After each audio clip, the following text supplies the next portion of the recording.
Mga kabongga, tara silipin natin ang bonggang kaganapan dito sa Kalayaan 2026 sa Hall number 2 World Trade Center, Dubai. Mga kabongga, pagkapasok kong pangalang talagang nasyak ako. Napakaraming tao, kabongga. Tingnan nyo naman, iba't ibang mga pakulong ginagawa. Mayroong mga kabataan na hip-hop talaga naman bumabalik ang nakaraan, mga kabongga. Ng kabataan namin, uso yan. At ngayon, uso na naman. O, diba? Bonggang-bongga. At dahil kalayaan nga ito mga kabongga, ay iba't iba nga talaga ang kanilang mga pakulo. Basta tatak Pinoy, kabongga. At meron din tayong Pinoy Tindahan Village dito. Hello sa ating mga bonggang-bonggang tindera dito. Hello mga kabongga.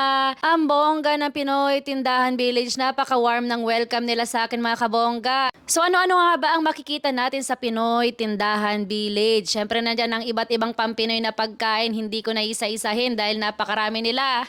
Sobrang nakaka-proud nga bilang Pinoy mga kabongga dahil makikita mo dito ang iba't ibang business ng ating mga kababayang Pilipino, gaya ng mga itong taga Pampanga. So hindi lang mga taga Pampanga ang mahilig sa sausawan, halos lahat ng Pilipino, kaya patok na patok ito sa yung Pampa Garlic. At dahil nga mga kabongga, half Bicolana at half Kapampangan ako, ay talaga namang, so kahit saan nga ako mapadpad mga kabongga, talagang dinala ko na ang Kapampangan at Bicolano culture. Kaya naman garlic lover ako kabongga at chili lover na din. Charis!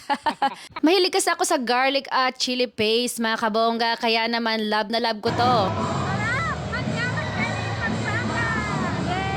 At kung mahilig ka naman tumambay kabongga, nandyan ang Tambayan Resto Bar. Welcome na welcome ka mga kabongga. Sila nang bahala sa kasayahan mo basta magbayad ka ng inumin mo. Charis!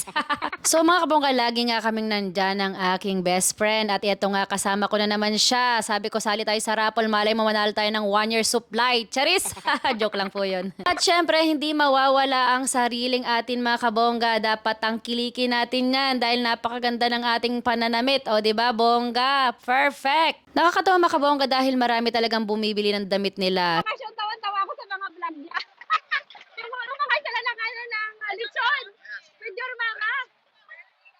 At nakakatuwa nga kabongga dahil na-meet namin si Palangga Aldrico Padilla. Dati pinapanood ko lamang siya sa personal account ko. Ngayon, bongga, nakita ko na siya in person. At hindi lang yan, marami pa silang ibang nakita ko ditong mga vloggers at nakakatuwa nga. At syempre, hindi natin dapat palagpasin ang kanilang mga stage show. O diba, bonggang-bongga.